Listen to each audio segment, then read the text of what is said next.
Hi, everyone. My name is Sandra, and I'm with the BC AdventureSmart program. Thanks for joining us tonight for our kickoff to winter.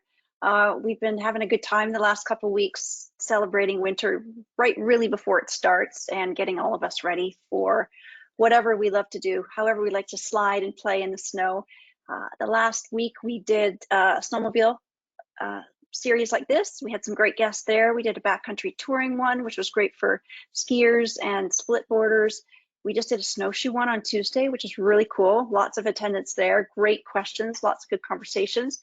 And tonight is our last, but definitely not least, going out with a bang, snowmobile session tonight. So we've got 3 awesome guests for you. And so I'll just go over a little bit of housekeeping, a couple stats, share some search and rescue stuff with you, and we can jump right in. I'm the director of the program for AdventureSmart in British Columbia, and AdventureSmart started here in BC 17 years ago by the BC Search and Rescue Association. It was started because we have more search and rescue calls here than anywhere else in the country. Based on our provincial success, the program went national in 2009, and there is representation in every province and territory. What's unique about BC, amongst many things, we have a funded model here for the AdventureSmart program and outdoor education.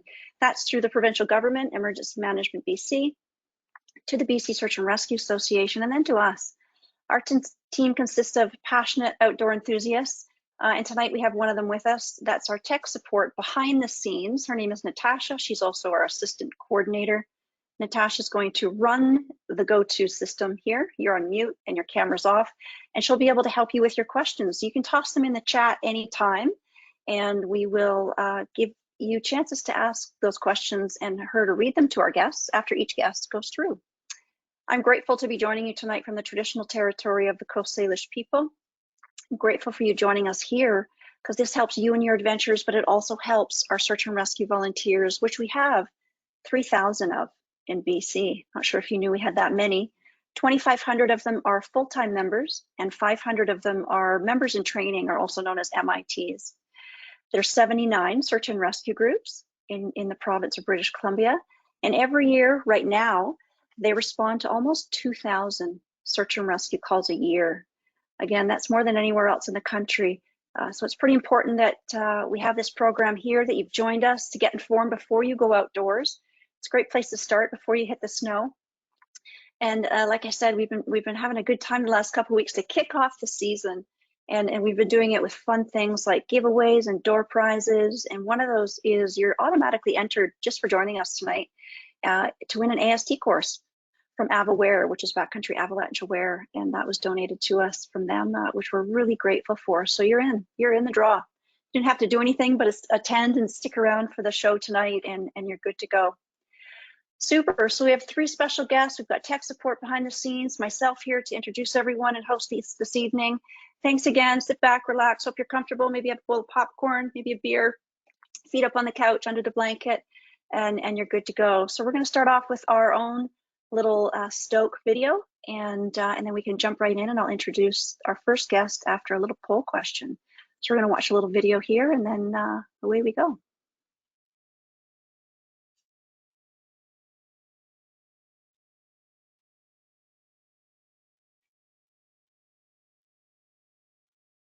As Natasha pulls, oh, here we go. Thanks.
there we go. That gave you a little gist of what we're all about. We're pretty excited to get going, and lots of people sliding around and playing on the snow.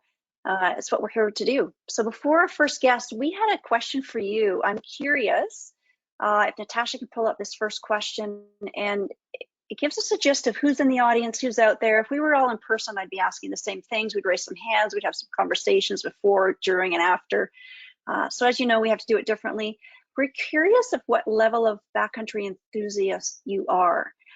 We know a bunch of you are sledders out there and do your thing and play on the snow, but maybe you're just starting out. Maybe this is new and you're just starting with us, so it's a great start.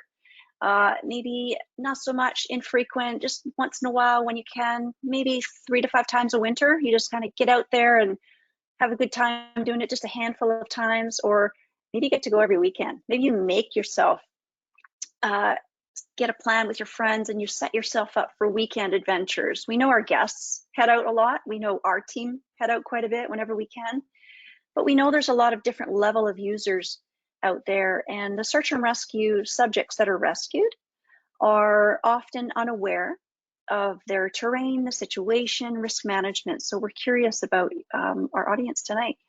So 12%, not much, never been before. 4%, you're welcome to join us here tonight, which is great to see.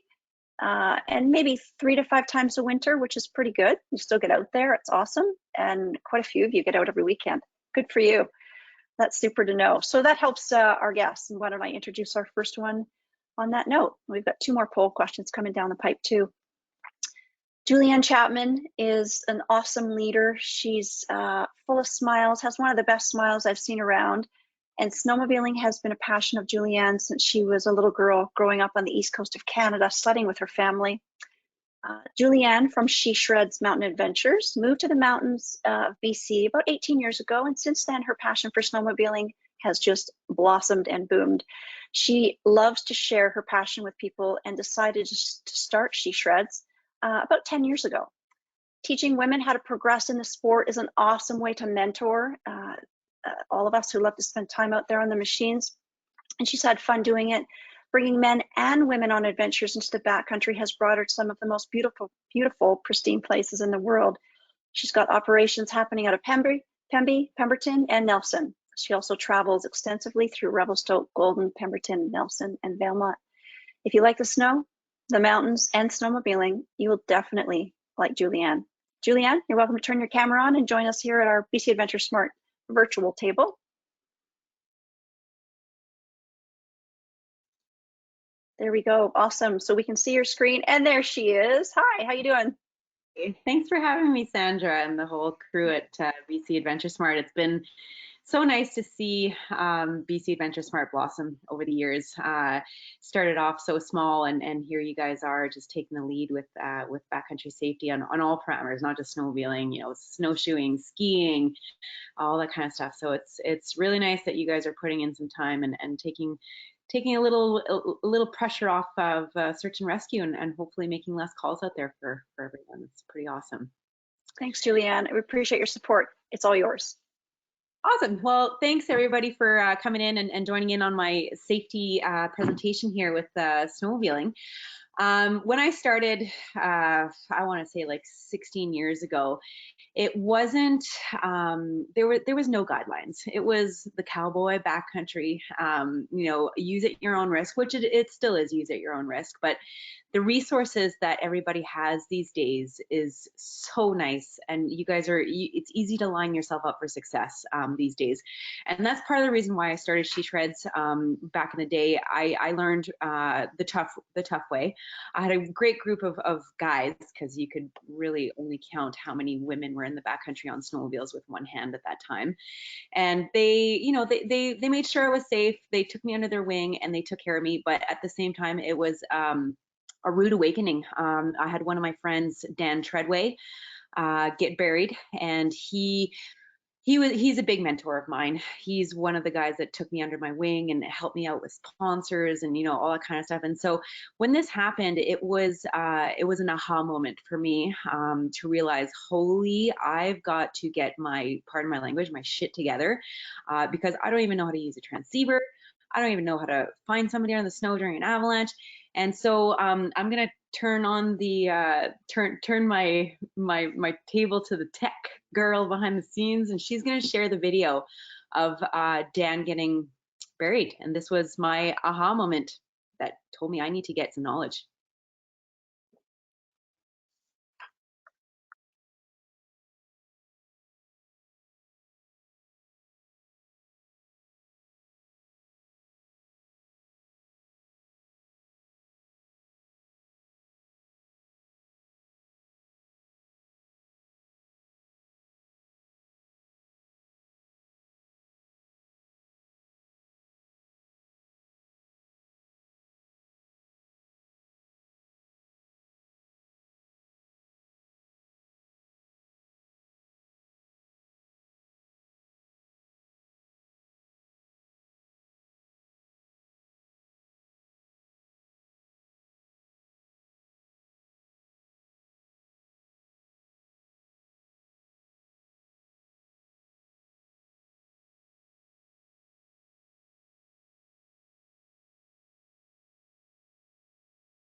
So yeah, that was a moment that made me realize I need to get some education. And I'm so glad that he was able to live, and he, his kids are still able to have him, and his wife, and so these are things that I don't want to see people going through for them to have their aha moment. Line yourself up for success before, so you are prepared. The mentality way that I look at it is, it's not if it's going to happen, it's when it's going to happen. And so thinking that way allows you to be prepared for anything, pretty much. And so I'm going to go into sharing my screen here, because I got do you guys see my face right now, or do you guys see my Yeah, power? I was just gonna sorry to interrupt, just gonna pop in. I can see your beautiful face, everything's going fine. Just make your slideshow full screen. We can see a few things going on. We can see some of your back screen, a front screen, your side notes. So Okay. somehow make that full, which is in the bottom there. It just looks like, or wherever you want to go with it. See my Yeah, full that screen now. click that one. I think it should work. I'm clicking, she's not working. Come on. Go back over to the other one there, to the left of where you just were, bottom as well. Yeah, try that guy. There we go. Bye. That work? Yep. Okay, perfect. So here we are, my little PowerPoint presentation. I really liked how Cody McNulty did his presentation with 0 PowerPoint, but here we are with my PowerPoint. We'll see if we can get through it. So you guys just saw this video. This was my aha moment that I realized, oh my goodness, I need to get my stuff together. And so when you're going out to the backcountry, it's serious stuff. You need to make a plan. And so when it comes to things that you should consider when you're making your plan, first thing, take an avalanche course, AST1, and then move up to AST2, and a first aid course. You need to know how to use your gear. You need to know how to apply first aid. You need to know a lot of things before you go into the backcountry, and that's always number one, the avalanche stuff, because some people don't even know this, but going up like a logging road into the area where you're going to recreate, you could traverse 5, 6, 7 avalanche paths without even knowing it, and here you are thinking that you're safe on the road. So yeah, definitely avalanche course is definitely number one. Knowing the avalanche report, and I say weeks before and present, because for those who are just using the backcountry as a recreational thing and going, you know, a couple weekends here and there, or even every weekend, you're not out there every single day. And so you don't know what the weather is doing. You don't know what the avalanche report is doing, how the snow is changing over the time between the first time you went out in the backcountry and then the next time you go out in the backcountry. And so it's one of those things that I'm out there almost every day, so I definitely see it. But if I'm not out there every day, I'm looking at these reports and the weather and predicting what's going on with the snow.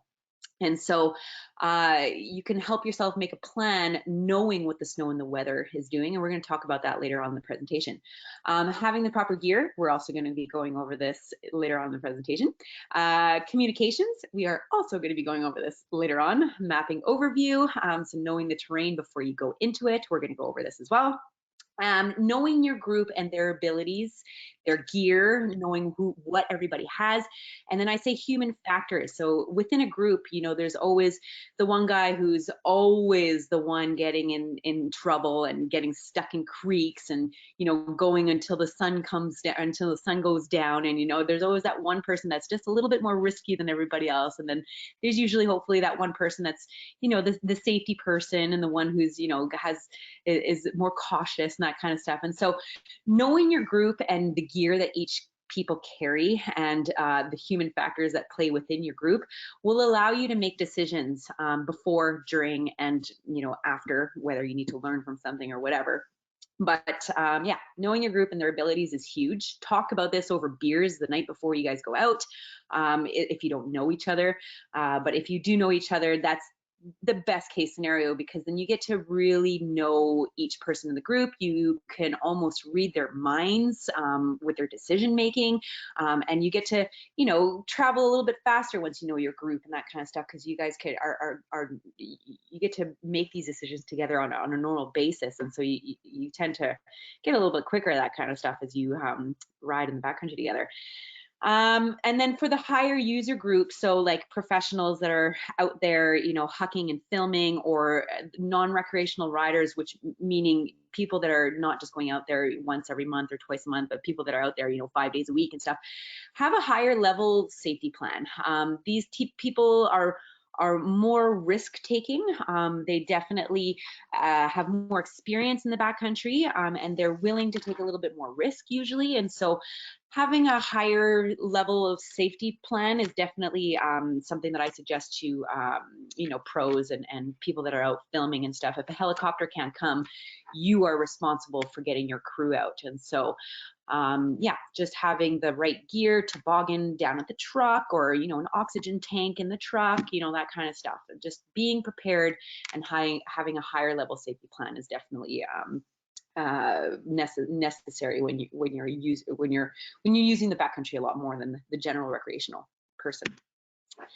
Okay, so how to make a plan based on weather and the avalanche forecast. So my weather models that I usually like to go look at is windy.com, spotwx.com is great, and then avalanche.ca has it does have a weather option in the part of the forecast. But the thing with avalanche.ca is that it covers such a large area that the weather might not be as accurate as windy.com or spotwx. Now, as far as the different weather models go, there's many out there. You know, there's some that are European, there's some that are North American, there's some that are updated twice a day, there's some that are updated 4 times a day. I personally like the NAM and the ECMWF. That is because these weather models are generally better in the mountains with snow precipitation and that kind of stuff. And so those are the two weather models that I tend to go with.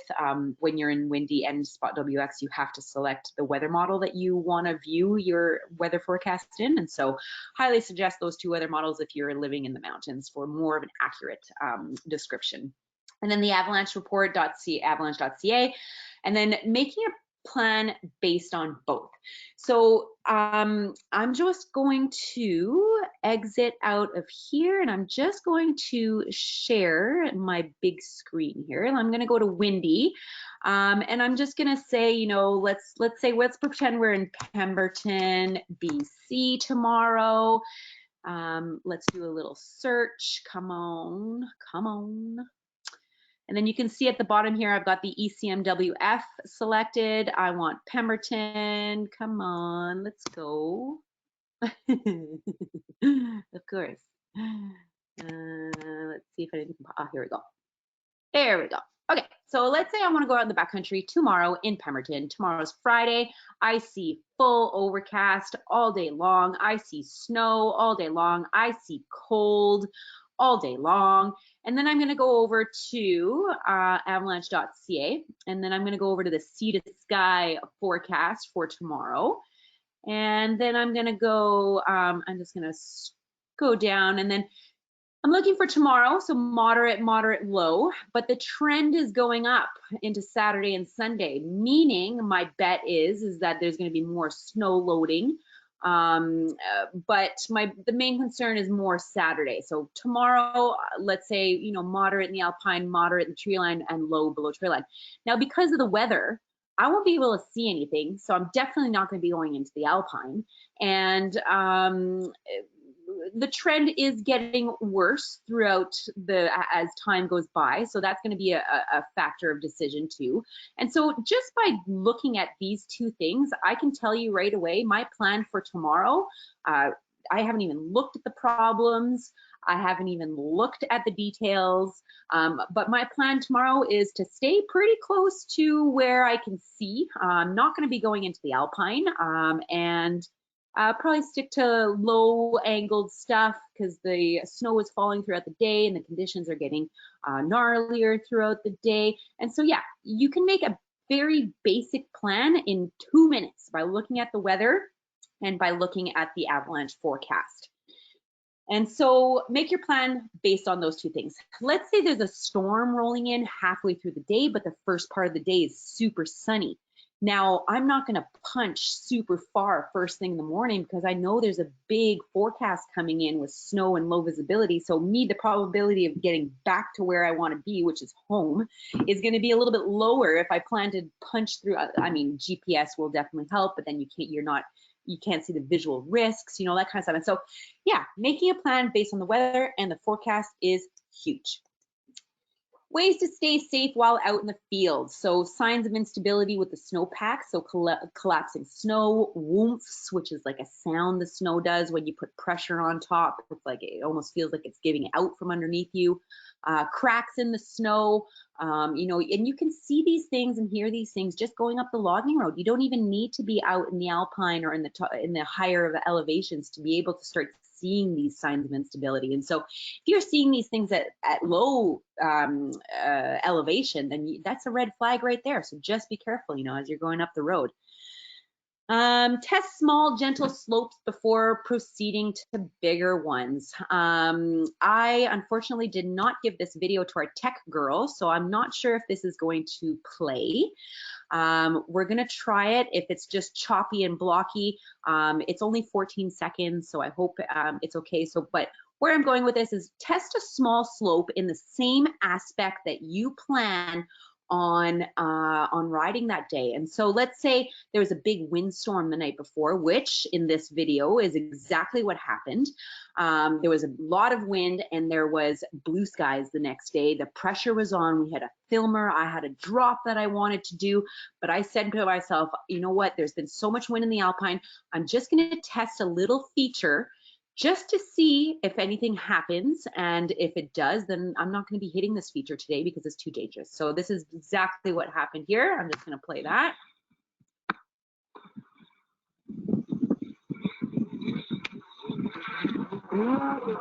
So I'm going to put it on pause. You can see I just took off a tiny little drop and the whole slope broke left and right. It's all the wind affected snow from the night before. And you can actually hear Cody McNulty in the background saying, yeah, because he was there when we did this. And so that's where I'm going with that one, is test small slopes before you go to big stuff. Even if there isn't any red flags, you want to test something small before going big. Snowfalls of roughly 30 centimeters or more in 48 hours, or the presence of any rain are serious warning signs. So red flags, red flags. Wind is a huge factor as well. Wind can erode snow from windward slopes and deposit it on leeward slopes, so making it just as risky on both sides. Signs of wind loading include freshly formed cornices and snow drifts. I call them ripples, so it basically looks like a bunch of ripples in the snow. That's a sign of wind affected snow. Rapid rises in temperature can significantly stress the snowpack. So as it warms up, it creates more water in the snow and creates significant loading on anything below. If there's a weak layer, you know, that's more chances of it getting triggered and that kind of stuff. And so, yeah, rising temperatures, red flag. An upper snowpack that is wet due to strong sun. So we see often this in springtime. Above freezing air temperatures or rain is another warning sign that snowpack is losing strength quickly. And so when you start off in the springtime, you know, you'll leave the truck and it's rock hard, and then you get up to the Alpine and by noon it's like mashed potatoes. And so that right there is a red flag. The rising temperatures quickly is bad. Convex slopes are more hazardous compared to concave slopes. So you'll know you're coming up to a convex roll when you can't see what's on the other side. So it's one of those things that you know, you come up to it, and as soon as you feel your neck elongating like a turtle, I call it, and you're trying to look below the slope to see where it goes, right there, you should have a red flag that you're on a convex roll and it could definitely crack. It's considered unsupported, so just a heads up. Watch for older slabs or previous crown fractures, because these are just hints that, you know, avalanches could happen here and have happened. And you know, it could be crunchy, nasty snow. Avalanche debris is not nice, and so it could mess up your line. You could get hurt, you know, that kind of stuff. So just a heads up, watch for those old debris piles. Okay, proper gear.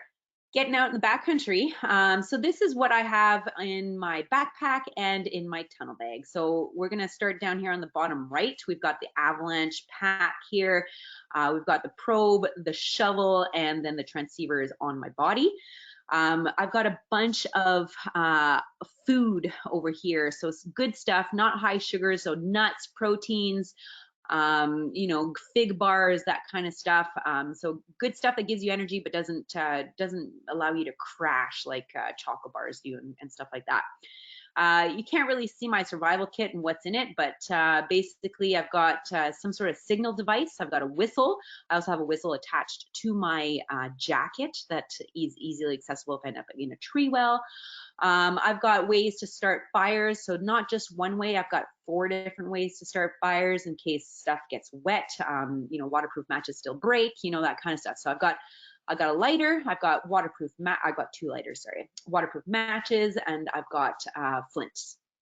What else do I have in there? I have fire starter.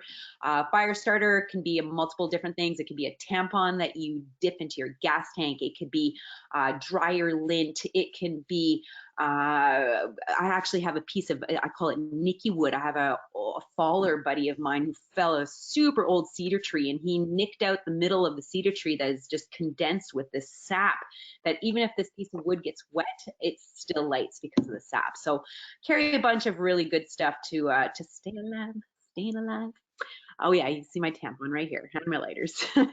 Headlamp right here. Headlights on snowmobiles. When you are going uphill, they are pointed right to the sky. You cannot see where you're going when you're going up a hill. So having a light on your helmet, whether it be like a Franken light or a headlamp or whatever, you can point the light in the direction that you want to go, and it's not pointing in the sky. So you're more likely to get out when the sun goes down with a light on your head. Up here, toilet paper, great for wiping your butt and also good for lighting a fire. And then all my snow avalanche tool or snow science tools up here. I don't expect anybody to that's a recreational user to carry the big snow saw, you know, that kind of stuff. You start to do snow sciences a little bit more when you're a little bit further than your AST1. But yeah, carry it if you got it. It's always good to get out there and look at the snow. Then I've got wood saw. So I got this nice long wood saw. This one's good for fatties. I also have a folding saw, which is not in this photo, for smaller, just dinky trees. Repair kits and tow kits for hauling out sleds and, you know, fixing broken parts, that kind of stuff. Toolkit all here. Extra layers, extra gloves, which are down here, extra goggles. And then we're going into, I've got pulleys in here for doing like a belay system if I have to pull a sled up a slope. And then we're going into medical. So I've got my small medical kit for sure. Recreational users definitely have this. But then we're going into the bigger stuff over here. SAM splints, you know, phalangeal airway tubes. And then in my truck, I carry a toboggan. Pardon me, I carry a toboggan, I carry a back mat, which is basically like a back brace, you know, all the neck braces, all that kind of, an oxygen tank, you know, I got all that stuff in my truck, you know, because sometimes search and rescue takes a while to get to you. And if your client or if your buddy is not stable, you need to be able to make them stable until the help comes. Which leads me into my communications. So you need to have communications with the outside world when you don't have cell phone range. And so the InReach, Zoleo, you know, those two-way communication devices are great and highly suggested. Then we jump over to a sat phone. Sat phones are great, but again, very expensive, but they're not as dependable as the InReach or Zoleo, I want to say. I had to do a call and it kept on dropping the satellite. So it kept dropping the call. And so it was just really hard to get the communications through with the sat phone. Whereas these guys, you know, they send the text as soon as they got the satellite and there's no kind of dropped communication or anything like that. And then communication within your group or with logging trucks, VHF versus, I call them the dinky ones that are just, you know, BCA radios or Motorola radios. You have to have a license to operate on frequencies, certain frequencies on these VHF radios. And so if you're getting a VHF radios, they're great because you can talk with the logging trucks, like zoom into our numbers. But at the same time, if you're a programmer or if you are programming your radio, just make sure you're not getting those frequencies where you need licensing for, because you will get slapped on the wrist.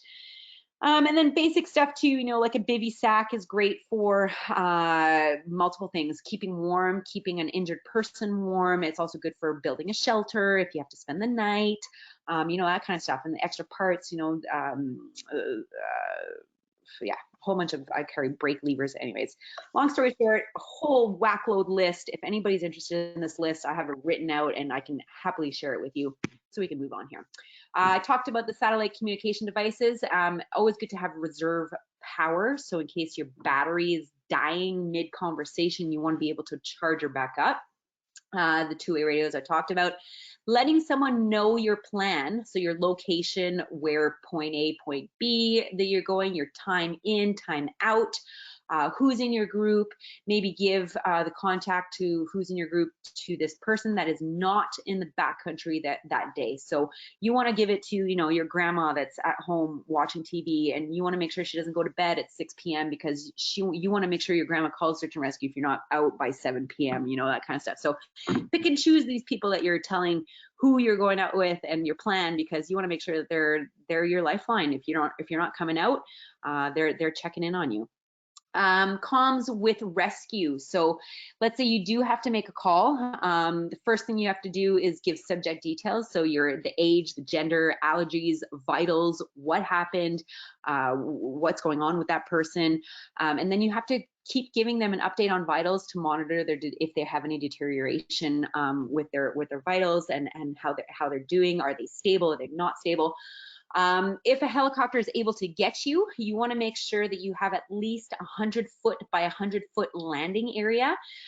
So that is, no branches, no trees, no slopes. Flatter the better for that helicopter. It all depends what helicopter is coming in. I'm talking like basic, oh my goodness, I am totally blanking out on the name of the helicopter, but your general one that usually comes out and saves people. A-Star, there we go. It needs about 100 by 100 foot landing. And then you want to create a path or a road. If the heli can't get close enough to the subject, you want to use your shovel so that when that extra help comes, it is as quick as it can be to get that subject to higher level care. So if you're below a slope and the helicopter can't get there, you want to make sure that you're creating a nice road from the bottom where that subject is to the helicopter, so they can walk up with the back brace and the toboggan or whatever that they're carrying the person with, nice and easy. If there's no road, then there's extra time being building that road so they can get that person out when they get there. So it's all about timing when you're trying to save somebody. And then think about it when you're in the helicopter and you're looking down, especially if it's a busy mountain with lots of sleds like Brandywine or Brome Ridge or the Coquihalla down in Vancouver or Revelstoke. All sleds look the same when a helicopter pilot is looking down if the two skis are on the ground. So within your group, put all the snowmobiles on their sides. So when the helicopter pilot is looking down, he sees something different. And then he's like, oh yeah, this is the group that we need to attend to. And you can communicate that with your SOS. Say, all our group has our sleds on their side. It's going to be easy to distinguish what group it is. Mapping overview, so knowing the land you go in before you go in. Knowing the land you're riding in before you go in. So I'm going to show you a picture of a ridge here. This is in the West Kootenays. This is Norns Airport is what everybody calls it. And you got to basically come along here through the woods and you got to traverse this ridge. It's basically a drop off to the right and a big old drop off to the left, as you can see. And you can see the sled track that you have to take to get to keep going further in the backcountry. Now, visually in a photo, this is what it looks like. I'm going to show you guys what it looks like on Google Earth. So this tool is amazing for those who are not aware or who have never used it before. It is so easy. So basically this riding area, you have to use Goose Creek Road near Castlegar, BC. So up on the top left here is what I searched for. I searched and then it came up. Goose Creek Road is right over here. I hope you guys can see my little hand wiggling around, but oh yeah, there you go. There was a big arrow there for 1 second. Anyways, so yeah, you come up here, and then you get to that ridge that I just showed you guys. I'm gonna give you guys a different view. Give me one little second here. Let's go, let's go this way. So it's a little bit more. So I was actually on this peak right here. I hope you guys can see my hand when I took that photo, and that photo is this right here. There's the just insane drop off on the left-hand side. And so if it's low visibility, you want to know these hazards before going into it. And so this is lining you up for success. You'll tell yourself, okay, if I want to continue and go play, in these zones over here, I'm going to have to traverse this ridge, and there's a serious drop off on the left-hand side. And so I don't want to be anywhere near that. So, going into Google Earth is huge for knowing the terrain before you get into it, and I highly suggest using it. I'm going to show you another photo here. So this is considered Ladybird Mountain. So this is a groomed road that the sledders come to, and right where everybody is right now is the end of the groomed road. And then after that, your only choice to keep going in the backcountry is to expose yourself to this mountain through the bottom of the access. So I'm going to show you a different view here. So this is Ladybird Mountain, and then right above the snowmobiler's head basically is the only way to get into the riding area. And so I'm going to show you this on Google Earth. So you actually only have to come over here, and this right here is Ladybird. So you can see the road, the access road here. That first picture I showed you was right where my hand is. You see where the road ends, and then you see Ladybird and all the avalanche paths. I'm going to zoom in here. You see all the avalanche paths going down, and your only way is to go basically in between the trees here and the avalanche paths to get into the rest of the riding area, which is all way back here. And so, you know, if you've never been in this area before and your crew is saying, let's go to let's go to Ladybird, and but it's a high avalanche day, and then you look at this and you're like, there is no way in hell I am going through this because I have to expose myself to this insane mountain. And so, yeah, knowing your mapping and going over Google Earth and looking at the terrain that you want to go in is huge with lining yourself up for success. Further knowledge, I'm going to call my presentation to a quit here because I don't want to go over time, and I think I'm already over time, but I have a long list that I'm willing to share with everybody in this crowd of further education. So links and exercises that help you with route planning and sled rescue and hyperthermia info, ropes and knots and all that kind of good stuff. And if you want to further your knowledge with that kind of stuff, I am here to help you. So just reach out, info@sheshreds.ca, or my website, sheshreds.ca. And I'm gonna open the board for any questions here. Awesome. Thanks so much for that informative presentation, Julianne. That was awesome. Everybody listening right now, this is Natasha behind the scenes. I'm the one doing the tech support this evening. So if you have any questions for Julianne, you can type them into the question box, but we do have a couple here. Can you explain what a convex roll looks like? You know, because it's, you know, rather than looking down on it, what does it look like?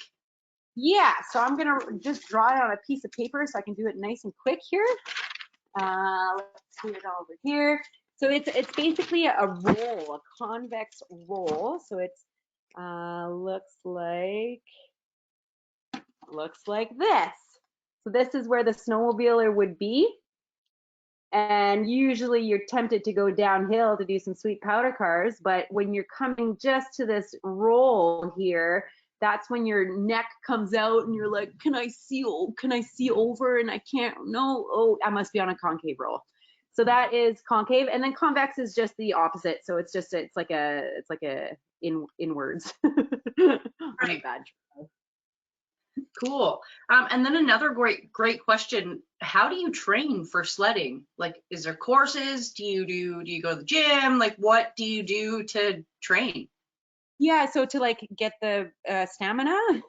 Yes, yeah, like totally. So yeah, definitely pre-season. Actually, I try to train all season. I'll take a couple of months off in the summertime and just enjoy, you know, mountain biking and that kind of stuff. But my pre-season training is pretty intense with weightlifting and just cardio, endurance, and that kind of stuff.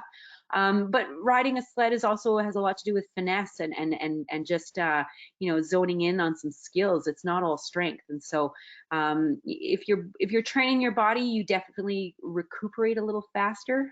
Some people that don't train are on the couch, can't move for a week later, whereas the people that do train, you know, a day, 2 days, maybe you might be sore, but then you're ready to rock and roll after.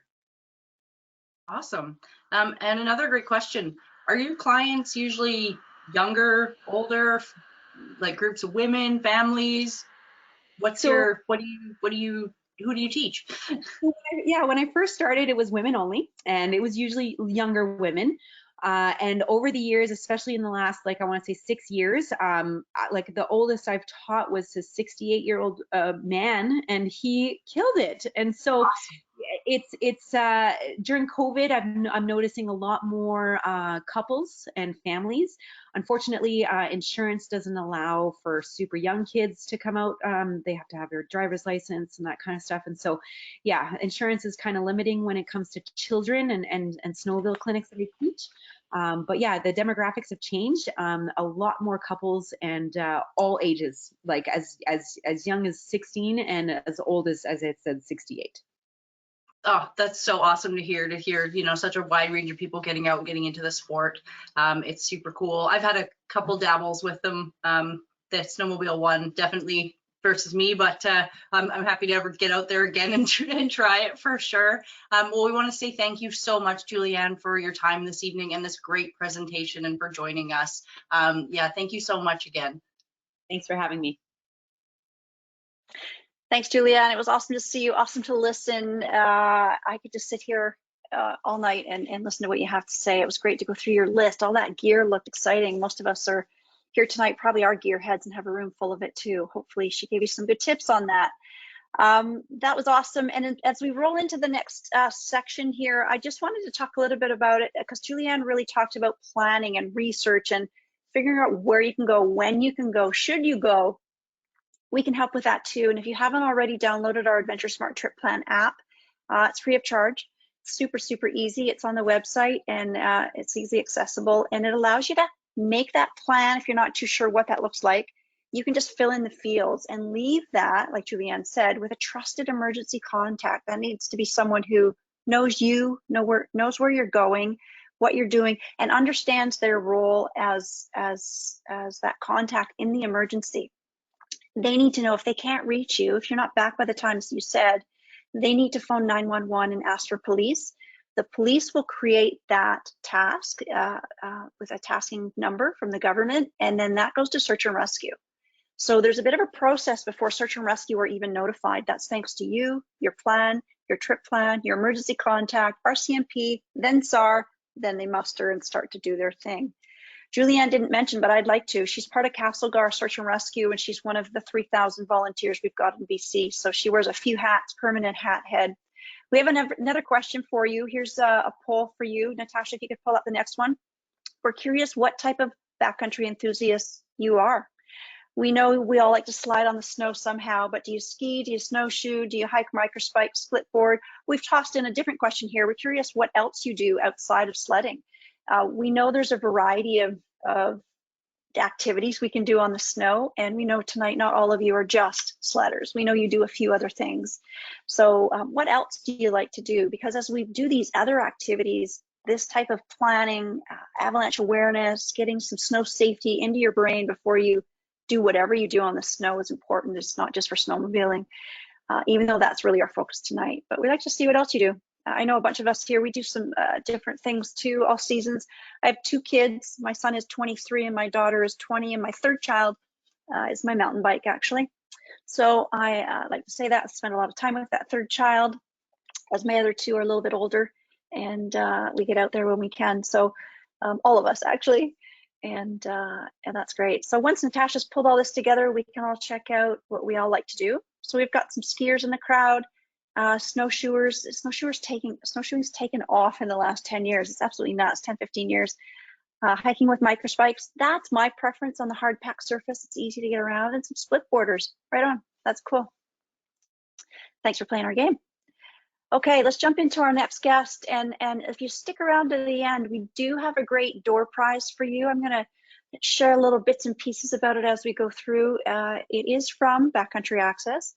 I'm not going to tell you what it is just yet, but if you stick around, you might have a chance to win that. And Backcountry Access is our second guest. And Jason joined us already for one of our kickoff series recently. And they are all about saving lives with their gear and everything that they do. They really like to offer great education. And it all sounds so AdventureSmart to us. It was an easy pick to have BCA come on. BCA's team is a mix of dedicated backcountry freeriders, skiers and snowboarders, mountain snowmobilers, pro athletes, and ambassadors.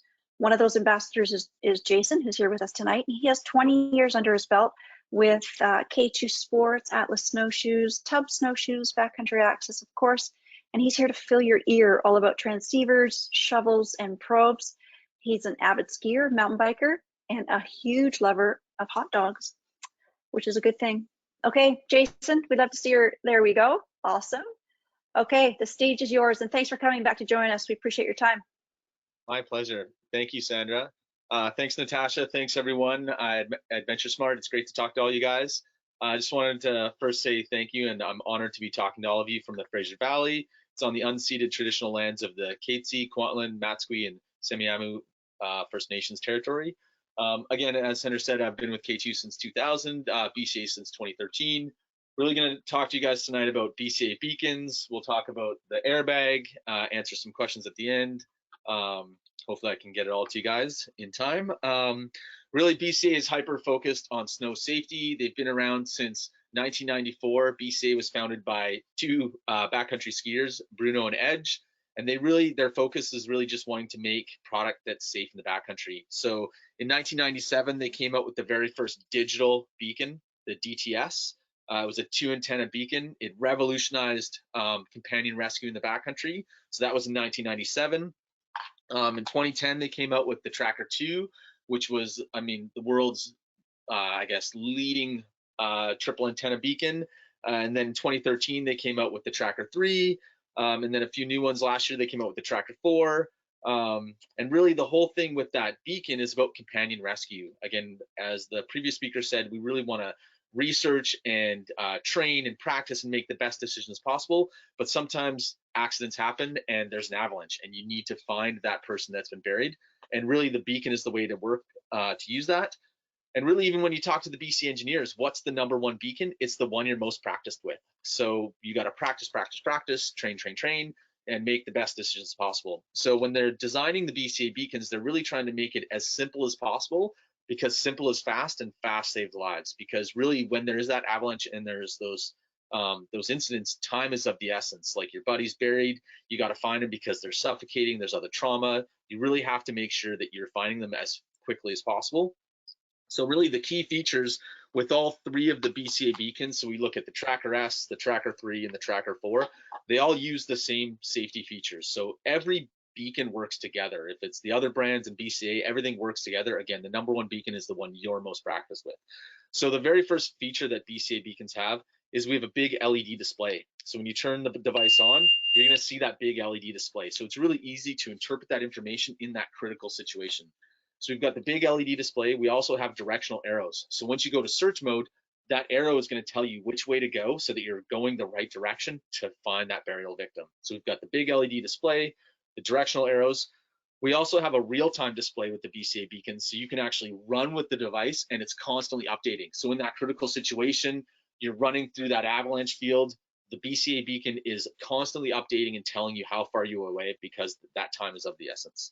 The other feature we have is what's called Pitbull technology. So just like a Pitbull dog, the Bca beacon is going to lock onto the strongest, closest signal, because that's your best chance of recovery. So heaven forbid there's an incident where there's a multiple burial, where there's someone over at 10 meters and another person at 20 meters, the Bca beacon is going to lock onto that strongest, closest signal, because that's your best chance of recovery, the person you're closest to. So you're going to get close to that person, be within 2 meters, throw your helmet down, throw your pole or something, instruct someone to start probing and excavating. All the Bca beacons have a special button, which is this right here. So in that multiple burial situation where we've located that first person that we're closest to, we can push that signal suppression and it'll actually suppress that signal for 60 seconds and allow us to go and find that other burial victim. Because it's just a suppression that's suppressing that signal for 60 seconds, depending on the avalanche terrain, if there's features or other things in the way or you get disorientated, you can always cancel that suppression out, reorientate yourself with the burial victim you already found, and then suppress that signal to go and find that secondary victim. So we've got the big LED display, directional arrows, real-time display. We've got the Pitbull technology. It also has what's called an auto revert, which means we're all backcountry sledding or skiing and there's an avalanche, but there's also hang fire, potential for a secondary avalanche.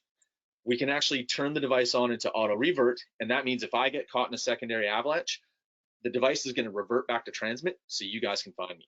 So it's got a lot of safety features built in. The lifespan of beacons recommended from Bca is 5 years, as well as the warranty is 5 years. So you're really covered there. If you ever forget how old your beacon is, if it's a Bca beacon, if you open up the battery cover and look underneath, you're actually going to see the serial number. The first 2 digits are going to be the year of manufacture. So if the beacon has a 15 and then another numbers, that beacon's 6 years old, you should get a new one. So we've got all the features I just talked about. When you're wearing the beacon, always wear it in the harness against that first layer. That's the best place to have it, especially if there is an incident. You don't want to have it in a pocket or a backpack or on your sled, and all of a sudden no one can find you. So always in the harness on the first layer. For batteries, you're always using AAA alkaline batteries because they have the best decay curve out of all batteries. If you're using a lithium ion or rechargeable, they're not reliable. So always use the alkaline batteries. In the summer, take the batteries out just so that it actually doesn't corrode inside there, as well as the Bca Beacons have a recommendation from the manufacturer that the best diagnostic is a trailhead test. So if you're ever unsure what's going on with your beacon, always do a trailhead test practice. Really the things that you're going to notice if the beacon isn't functioning properly is there will be an LED burnt out, it'll have erratic readings, or it won't make any sound. But there's so many redundancies built into the computer software that you'll know in that trailhead test if it's not working. And again, with that 5-year warranty, you're pretty much covered if any of those things happen. So that's the Bca Beacons. Again, there's 3 models: Tracker S, Tracker 3, Tracker 4. Always wear the harness. It's mandatory. You go into the backcountry, mandatory items would be a beacon, a shovel, a probe, an AST course, checking all the resources, checking what the conditions are going to be like, making good decisions. But again, mandatory. You're not going to drive in your car without your seatbelt on. You have to have backcountry safety equipment. When we talk about airbags, this is the Bca Float Airbag. And how this works, how airbags work, is it's actually based on science. It's a term called inverse segregation, and really it's known as like the Brazil nut effect. And really this principle is when there's a moving aggregate of objects, large and small, kind of like an avalanche, the larger objects will actually float to the top. Kind of like when you open a bag of chips, all the crumbs are at the bottom, but the big chips are up top. That's what an airbag does. So here's the Bca Float Airbag. They make them for sledders, they make them for skiers, they make different size bags. So the storable space changes from a 12-liter, 22-liter, 32-liter, 42-liter, but the airbag itself is the same size in every bag. It's 150 liters of space. So I'm gonna put the airbag on. Whoop. So I'm gonna go backcountry skiing. I've got the trigger right here. The trigger is actually movable to the left and right. So depending if you're sledding or skiing, you can actually have your trigger hand free instead of on the ski side. So we're backcountry skiing along. Oh my gosh, there's slough. Something's catching me. I'm catching me. I'm in an avalanche. Pull the trigger.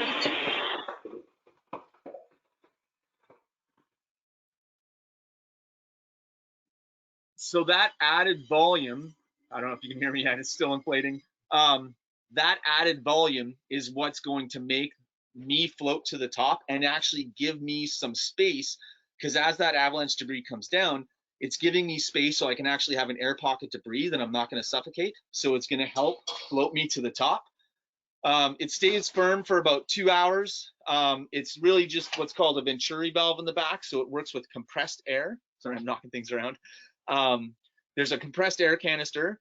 And the reason for that compressed air is it's not temperature affected. And when you have the empty canister, you can actually travel to other markets or other places. You can fly with it when the canister's empty and then get it refilled at like a dive shop, paintball studio, all the sled shops, quite a few ski shops. There's a lot of refill centers. They're all on the backcountryaccess.com website. So it's a great system. Again, it's a single deployment. So it's not a multiple deployment. To deploy it again, you'd have to put a new air canister that's full in there. So that's pretty much how the airbag works. Again, it's on a backcountry backpack, so it does have all the ski straps. It's got all your snow safety pockets in there for your shovel and your probe. The shoulder straps are insulated, so you can run hydration through it if you want. You can also have a radio. You can thread the radio through there. That's pretty much an airbag. I've got some shovels, but I really wanted to open it up for questions in case and not go over my time limit. So is that okay? Can we answer some questions, Sandra, Natasha? Yeah, awesome. You want to just chat, what is a good shovel for sledding? What's the best kind of shovel that people can use or have in their bags or anything like that? Yeah, so for shovels, we have 2 backcountry specific shovels for sledding. This is the A2, this is the first one. It actually has a saw built into the shaft. So this orange thing here is a saw. So if your sled ever gets caught in a tree well and there's branches, you need to cut things out, you could have this on your backpack or in your tunnel bag, and you can just pop that saw. It comes in the shaft of the shovel. So that would be a sled specific shovel, as well as key things that BCA did is they were actually the first backcountry brand to put an oval shaft into the blade, so the pins don't spin. It just goes really easily in there. The other backcountry shovel that's specific for sledding would be our Hoe Shovel. So it has a similar extendable shaft, but there's a pin on the handle, so that pin handle will slide into the blade, and then you actually have a hoe version. And the hoe is really good for actually digging out or moving a lot of snow very fast. It still has the shovel mode, but the hoe mode is really good for moving and excavating snow quickly. So again, there's two models there. Again, still great for skiing and split boarding, but specific with the saw built into the shaft. And then we'll have just our basic backcountry shovel without the pin and without the saw. You'll notice that there's holes in the blade, and really that's designed for building an anchor. You can put a cordelette through there, bury it in the snow as an anchor, or you can lace it and use it as a rescue sled. You can attach this to the tip of your ski or snowboard and get your buddy out of the hill if they've hurt their leg or been injured.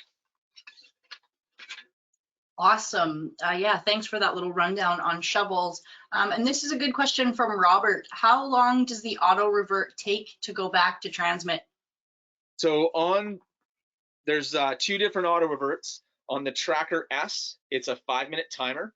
So once auto revert is set, you've got 5 minutes of where you're just searching, and the timer, once it hits that 5 minutes, it'll beep at you. And then if you're still searching, you can just push the special button and it resets the 5-minute timer. On the Tracker 3 and the Tracker 4, these two beacons actually have a gyroscope built in. So they're actually sensing your movement. And if you're inactive for 60 seconds, it'll revert back to transmit mode. So if it's beeping you after that 60 seconds, you just have to push the button, and then that gyroscope will start acting again. So there's the gyroscope with the 60 seconds or the 5-minute timer. Awesome. And then I got another question here from Tyler. How do you repack the inflation device? So repacking the airbag, there's actually, this is that Venturi valve. So it's connected to the air canister. There's the air canister. Repacking this is quite easy. This is the valving, and it's similar to like an air mattress. So I'm just gonna depress, there's a little plastic cover there. I'm depressing that, and then I'm just gonna squish the air out like you're folding down a camping mat.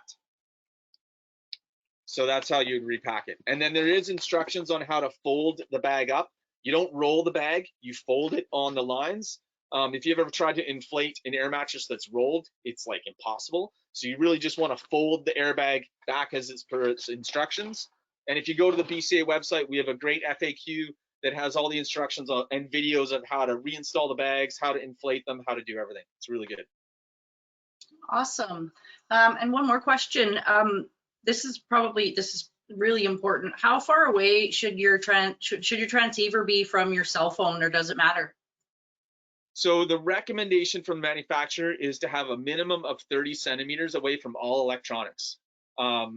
So if the beacon is in the harness and it's on your chest right there, if you have a GoPro, you got to Teletubby it just up top.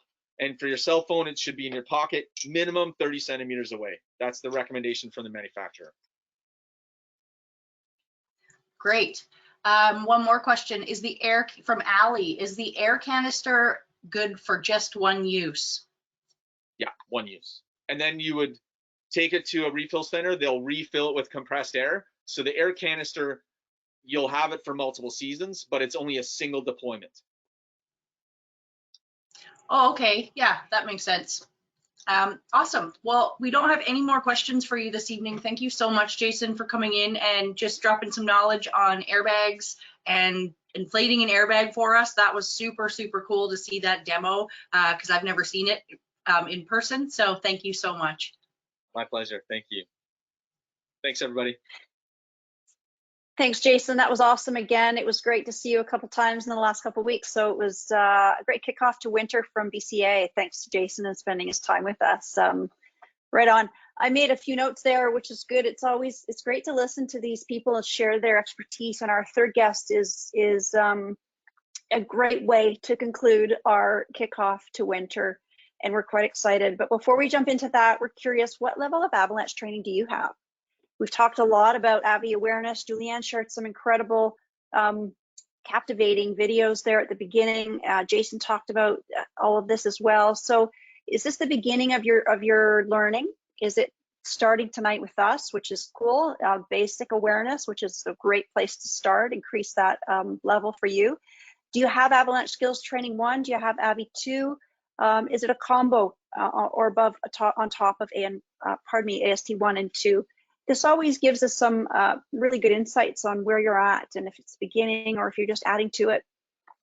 You know, throughout tonight, we've talked a little bit about a few different other industry supporters and educational resources. AvCan is top notch. They are our winter partners, arm in arm, hand in hand. They're the same age as us, program wise. They're 17 years old as well, and Avalanche Canada has a wealth of information. So they provide all the curriculum to the providers who deliver the programs.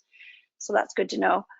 Over half of you don't have any avalanche training, so this is a good start. This is your stepping stone to hear from these professionals. Listen to Natasha and I, start with our resources, use what we have to, head over to AvCan, don't miss out on that. Natasha's gonna throw a few things in the chat as we welcome our third guest, and it will be some of the resources Avalanche Canada has to offer, some of our snow safety pages, our trip plan app, some communication links, and then also you'll all receive a recording of tonight's if you want to watch it again or share it with friends, and the resources will be in there too, so that's super helpful. Our third guest, again, last but not least, there's no way about that, and this will continue on. We're going to deliver a bunch of stuff throughout the winter and do some more in the spring and next winter again, so this is just the beginning for us to host these. Chris Brown. Chris is with Ride Whistler and lives in Whistler, rides in Whistler, plays in Whistler, works in Whistler. Sounds like a pretty good space to be. I know I'm there part-time too. My boyfriend lives up that way, and I spent some time there myself. Riding almost every day, Chris eats, breathes, and sleeps sledding and loves to share his excitement with others who love the snow in the backcountry. He began riding in the mid-90s, and when he first bought his mountain sled to gain access to the backcountry so he could go access some of that fresh powder. It sounds familiar, doesn't it, for some of us? His sled took him to places that he couldn't get to otherwise, and pushing his boundaries and exploring some uncharted terrain. That probably started that fuel for it, that's for sure. Chris created a job out of riding and absolutely loves it. Ride Whistler is the largest and the oldest backcountry snowmobile tour company in the Whistler Sea to Sky corridor. Sledding takes him to the backcountry with friends, which is the best spot to be. Clients, industry, and other specialists. It's all about the love for adventure out there. So we'd love to welcome Chris tonight and see if you have any questions for him. Chris is just here to chat with us and maybe kick it off with me and fire those questions into the chat, and Natasha can pipe in, and we can all just learn from Chris. If there's anything else from anything else in the presentation you wanted to ask that maybe you didn't get a chance to, this is your chance. This is your chance. We don't always have access to Chris. We don't always have access to Jason or to Julianne. Tonight was it, and here we go. Hi, Chris. How are you doing? Hi, Sandra. Thanks for the intro, and thanks for putting this show together. It's no really problem. I'm just learning a little bit about this format here, so bear with me for a sec. Yeah, I just wanted to thank BC AdventureSmart, first of all, for all the hard work that you do to get people to play safe in the backcountry, and therefore reducing search and rescue calls. Every year, more and more people are venturing out into the backcountry in the winter on skis, sleds, snowshoes, and it's nice to see a group like yourself sharing all the knowledge that we can all bring to the table and getting people educated. As sledders, we're typically trialing through more technical terrain and greater distances than skiers, which means our risk increases. So it's even more important for us to get out and before we even get out into the backcountry to have avalanche training. I agree. I think Julianne had brought that up in her presentation in the beginning. I agree with that 100%. I think before anyone ventures out into the backcountry in the winter, they need to have avalanche training under the belt, at least an AST1 course at a minimum. So anyway, it's great to have the BC AdventureSmart group out here educating people on the importance of proper training and planning. So just a quick history. I started sledding in '96. I moved from Vermont to Colorado, and I actually bought my first sled for backcountry ski access. I think you had mentioned that, Sandra. We used to go up to Vail Pass quite a bit, and we didn't know anything about avalanches. Growing up on the East Coast, we never saw an avalanche. So we were pretty crazy. Now I look back and say that, because some of the stuff we were skiing was without training, without gear, was absolutely insane. And I had a couple close calls with friends when we were sled skiing on Vail Pass. One fairly large slide, probably a class 2.5, even maybe a 3 even. It was pretty big slide. Caught my friend. He ended up at the bottom on top of the debris somehow. Luckily, because we had no gear, we had no transceivers, nothing. So that was a bit of a wake-up call for sure. And then a couple years later, I was buried in a slide at night. A friend of mine and I were out at midnight, just between Vail and Aspen. We were playing off the side of a Forest Service road, and actually just went up a steep bank. My friend bet me that I couldn't climb the hill. So I got near the top and I was trenching, and I started to turn out, and I just kind of fell over backwards, and the whole hill slid down. It was literally like a 30-meter hill, but I slid on my back into a ditch. The whole hill came down and filled my helmet, covered my entire body except for my foot. Luckily, my right foot was sticking out. We didn't have any gear on. We just went out for a trail ride at night, and I panicked. It was pretty scary. It was like concrete. My mouth, my throat, my nostrils were all full of snow, full of concrete. I couldn't even move my fingers. It was so packed, so dense. But all I could do was wiggle my foot that was free. And it was midnight, so it was dark out, and I was just hoping that Kevin could see me or knew where I was or saw the slide. So I don't know, it seemed like an eternity, but I was using up my oxygen by shaking my foot as hard as I could, just trying to get him to see it. And then I don't know if it was serotonin released or something in my brain, but everything started to slow down and I calmed down. And everything seemed kind of peaceful. Not that I'm condoning this at all, but it got to a point where I saw my entire body face to face, and then just floated off. It was almost like my soul was leaving, and then I blacked out. And that was when my friend Kevin was digging me out, and he didn't have a shovel. He was digging me out by hand. It actually took him a couple minutes to realize that I was actually buried, and then he walked over. He was about 100 meters away, I'd say. So he came over and dug me out by hand, grabbed me by my mouth, pulled me out, and I was unconscious and blue. He had a headlamp on, so he could see that I was blue and I wasn't breathing. He checked my pulse, so he started doing chest compressions on me, and I actually vomited snow and started breathing. So that was a super close call, obviously, about as close as you'd ever want to get. So that definitely woke me up to avalanche danger. And the next year I did some brief training in Colorado, but I didn't really learn my lesson there. I'm just gonna be straight up here, because I hope my stories can help other people. A few years later, I dropped the skis. I wasn't skiing anymore, which was the whole point of me buying a snowmobile. I actually didn't ski for 4 years straight. I just sledded every day. I ran into Chris Barant when he was filming Sled Next. I think it was on Rabbit Ears Pass, and he was hitting a jump, and then I asked the filmer if I could hit it too, and I just started boosting off this big jump, and they said, hey, we want to film you too. So I kind of started my career filming with Sled Next that year. That was late 90s, I guess. But Chris and I would definitely push the boundaries. I was filming Barant one day, and he came over a Convex Roll in the trees, and I was filming from a ridge away. And as he came over the Convex Roll, it broke, and he was carried through the trees. And right away, I said, okay, everybody pull your train savers out, switch to search. Did anybody see him? And this is years ago. This is 1999, maybe 2000. And we all did that in a group, went over to the debris field, which is in the trees, and nobody could get a signal.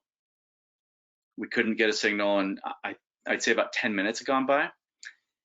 And the whole time I'm thinking, oh crap, like this is the worst thing that could ever happen. I'm gonna have to call his wife Sandra and explain what happened, and I'm losing my friend here, the guy I ride with every day. Just then, one of the guys saw his helmet.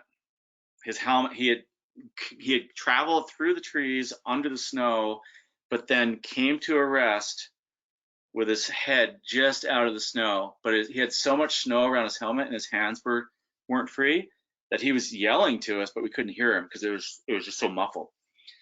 Anyway, that was a huge relief. Also a huge awakening to an eye opener. Because he and I used to do stupid stuff. We would purposely trigger little avalanches for the camera, which is the dumbest thing you could do. I severely regret that now. But now I can look back and hopefully share that information with other people so that you get the proper training and so that you know that it can be your time at any moment. So the next year I did some more training, but it wasn't really until I moved to BC about 14 years ago that I really got training. So I had my AST1 course, and then I took an AST2 course, and then a few years later I did my operations level 1. Some other training I had too was 80-hour wilderness first aid, and I have a refresh every 3 years. I highly recommend that for everybody as well. If you can't do the 80-hour, at least do I think they do a 16-hour or 20-hour, they do a 40-hour, at least get like a 2-day backcountry wilderness first aid course. You'll love it, and you'll learn so much, and you never know when you might be able to help yourself or help somebody else out there, whether it's your friend or somebody you run into that's been injured. Julianne made a lot of good points about safety, including avalanche training, wilderness first aid training, studying weather forecasts, studying the avalanche forecasts, bringing GPS communication, first aid kit, survival gear, food, water, and having a good plan overall with a contact that knows where you are and when you're coming back. So those are all good points that Sandra also reiterated. So I think we're getting low on time where we can probably do some Q&As here, but I just wanted to stress that when we were filming Sled Next, I did that for 11 or 12 years. We definitely pushed the boundaries a lot. Jeff Kyle was a good riding buddy of mine. He and I used to go out together and film with Sled Next a lot, almost every day, and we did some crazy stuff, but we were also fairly cautious and actually thought things through most of the time. There were a couple of incidents where I personally didn't think it through, and I tried a ski line on my sled, and that didn't end well. And I can appreciate search and rescue for saving my life in that circumstance. Definitely I've learned a lot of lessons the hard way, and I'm more than happy to share those with people and to help people do the right thing before you venture out into the backcountry. And you don't need to push the limits. One thing I'll say this: all these huge cliffs and stunts I used to do on sleds, if I could do it over again, I probably wouldn't do all the big stuff anymore. I'd probably just go out there and play a little bit smarter and have fun and play it safer, to be honest. And now I go out and sled with my friends a lot. We teach courses, we teach clinics. I still guide quite a bit, but I also ski a lot again, and I snowboard or pow surf. So we'll take our skis or snowboards out with us on our sleds a lot, and we'll skin. We'll do some ski touring off our sleds as well, and we're definitely a lot more cautious now than we used to be, because I want to come home. I've got a family. I want to come home every night. I want my friends to come home every night, and I want everyone that's listening to come home every night, and so does your family. So I think I'll end it there and see if there's any questions. Awesome. Thank you. Pardon me. Thank you so much, Chris, for that great little chat there. I got chills when you were just telling your stories about, choking on snow and stuff like that. Is, it's coming right from the source of someone that's been there. So it's really, really awesome for you to share that with us. So a good question to start off. What's your favorite, skiing or snowmobiling? Oh, sledding. Sledding. Nice. That was an easy decision for sure. Yeah. So, I do love skiing. I love skiing in the backcountry when it's fresh, but I actually, I love sledding's number one. For sure. And this is a great question. What's a great piece of advice for beginner sledders? People are just getting out there. Yeah. First thing, take an Avalanche course. Sign up for an AST1 course. I know that doesn't seem like the right thing to do or the fun thing to do. Do it before you venture out into the backcountry. And then make sure you tell people where you're going. Get a good sled that's reliable. The newer sleds are so much easier to ride than the sleds we used to ride. The learning curve's a lot shorter, but just go out there with friends and have a good time. That's really what it's about, and just keep it fun. Awesome. Oh, another great question here. Do we all need any gear or just some of us in our group? Everyone needs gear. Are you referring to safety gear or survival gear, avalanche gear, Yeah. or all of it? Yeah, all the above, I believe, just as Yeah. gear. So, yeah. Okay. Everybody needs gear. Everybody needs the full Avalanche kit. So everyone, you don't have to have an AFD, an avalanche flotation device. It is nice. I call it insurance, avalanche insurance. If you need to pull it, I would say you've probably made a mistake. Whether you've made a mistake personally or you put yourself in a position where someone else made a mistake, but you were in a slide path or run out zone. So you don't have to have an AFT. I recommend it because it is extra insurance, as Jason pointed out. Everyone has to have a shovel in their pack. You can have one on your sled as well. So you can have 2 shovels, but you don't want one just on your sled. You've got to have one on your body in your pack. You've got to have a probe in your pack.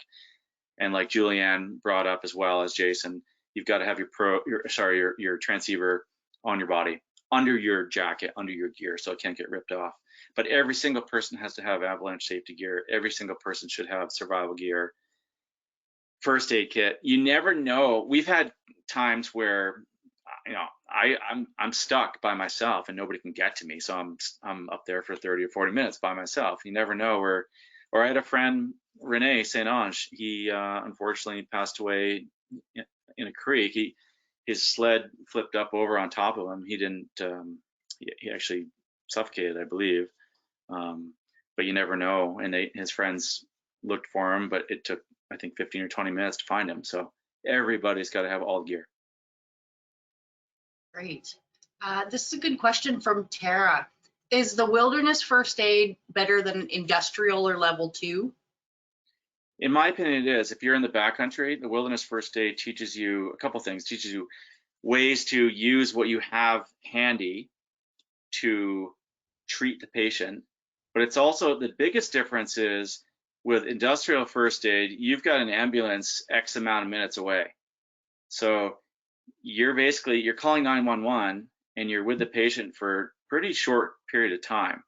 Where in the backcountry, you're with the patient potentially for hours or overnight, and you've got to keep them alive. It's a lot different in my opinion. So yeah, I highly recommend wilderness over industrial or OFA. Awesome.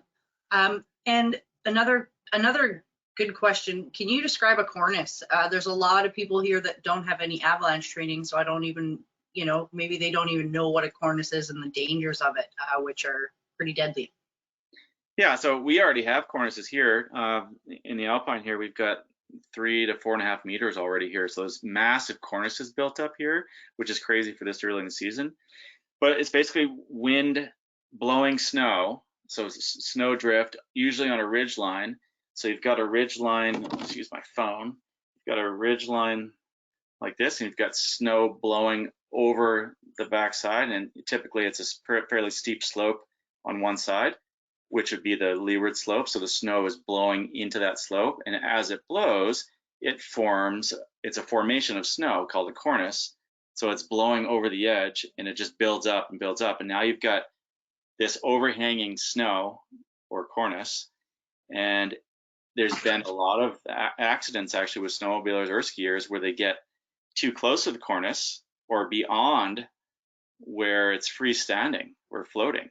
And those cornices can break off. And when the cornice breaks off, it typically causes it can cause a large avalanche. And also in the spring too, as the temperatures are rising, the cornices are melting and they can break off naturally. One more hazard I'd love for you to talk about for the newer people out here is tree wells. Okay, that's a good one. That's a great one actually that we all kind of miss. Tree wells. So let's let's talk about the importance of riding with buddies. I think we all kind of missed that one tonight. And this will directly relate to that question. So when we're guiding or when we're riding with friends, we always have a buddy. So when we're guiding, say we have a group of 6, every person has a buddy, and you're responsible for knowing where that buddy is, and you're not going to get far away from that buddy, because if you fall off, so around trees, if you don't know what a tree well is, around trees, there's typically a pocket around the base of the tree where it's lower, and you can fall into a tree well, typically head first. You can do it on skis, snowboard, or off your sled. And you're basically, it's kind of like being in an avalanche. You're head first down in the tree well. You typically can't breathe. If you have your helmet on, it's probably full of snow, so there's no air, and it's really difficult to get out of it, especially if you're head first into it. So the importance of having a buddy close by and knowing where you are. If you fall off your sled, which is pretty easily, I've done it, and I know people have done it and had close calls. If your buddy knows where you are, they're gonna, if they can't get you on the radio, they're gonna go right to where they last saw you and be able to see your track ideally. And if you're in a tree well, they can be on you within a minute or 2, which is key. So buddy system all the time. Yeah. Powder day's better with a friend for sure. This is an excellent question from Kyle. Are there virtual AST courses or in-person only? I can answer that one for Kyle. You have to take an in-person AST course. You can start off with Abby Savvy, which I'll throw up into the chat for everybody. So you can start there. It's an excellent resource to start off with. You know, I've actually been going over Abby Savvy because I took my AST 1 4 years ago. Need a little bit of a refresher. So it's great for me to go in there. So I've put that in there. So I just wanted to say thank you so much, Chris, for your time this evening and just coming and imparting your knowledge and your story on us. Thank you again. Thanks for having me, and thanks for doing this for everyone, and thank you everyone for joining us.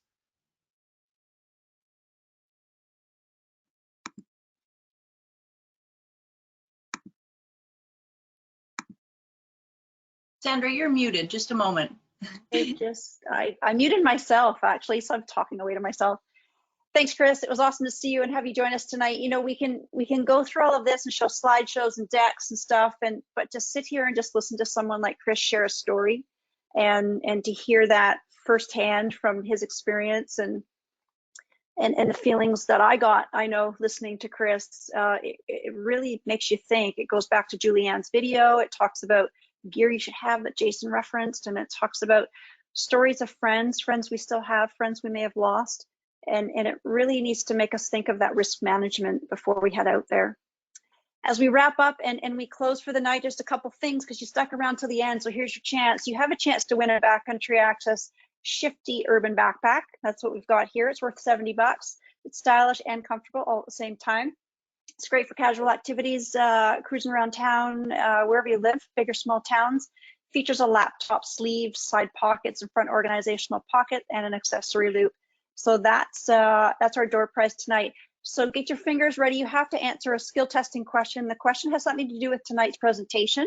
And the faster you type it in, the faster Natasha can read the first person to give us the right answer, and that backpack is yours. So here we go. Julianne talked about something tonight, and I want to go back to her presentation at the beginning. She talked about snowmobiles and what we should do with them in an emergency. She made a good point, and I thought it was a really good piece. I'm going to use it. Thanks, Julianne. What should you do with your sleds if you're in an emergency, you're waiting for search and rescue to come and find you? How would they notice you differently than another group that doesn't need help? She mentioned something there that that you needed to do. So I will. Awesome, Sandra. So we have the fastest fingers of the evening is Carly Nebbs. Congratulations, Carly. You have won a BCA Shifty Urban Backpack. Can you please send us an email, info@adventuresmartbc.ca, and we'd be happy to send you over that backpack. I'll also type that into the questions for your reply. I want to say thank you so much for joining us. I'll turn it back over to Sandra, and then I will be ending the webinar. Thanks, Natasha. Always a pleasure. Great job behind the scenes. Thanks to all our guests tonight. Thanks for sticking around. Remember, you're entered into this AST course from Avaware, so we'll pull names and we'll tag you guys and find the winners no matter where you are. Have a great winter. And this is actually the first of our series for winter. Every Thursday, we're going to have Throttle Thursdays. This is going to be our winter campaign. We're going to share some search and rescue stats, safety tips. We're going to talk about cornices, slope angles, snowpacks, snow science, search and rescue causations, which I forgot to tell you about. Injury is the number 1. Lost and disoriented is number 2. And exceeding your abilities is number 3. 3 main reasons why search and rescue happen in the winter time for sledders and outdoor enthusiasts. Think about those things. Think about everything that everybody said tonight. Thanks for playing. Tune in tomorrow. We've got a great little announcements coming out. We've got an awesome little asset to share, and we can't wait to do it. So enjoy the rest of your night. Have a great winter, and thanks for getting formed and helping all of our search and rescue volunteers with you being more educated now. Super. Have a great winter. Good night.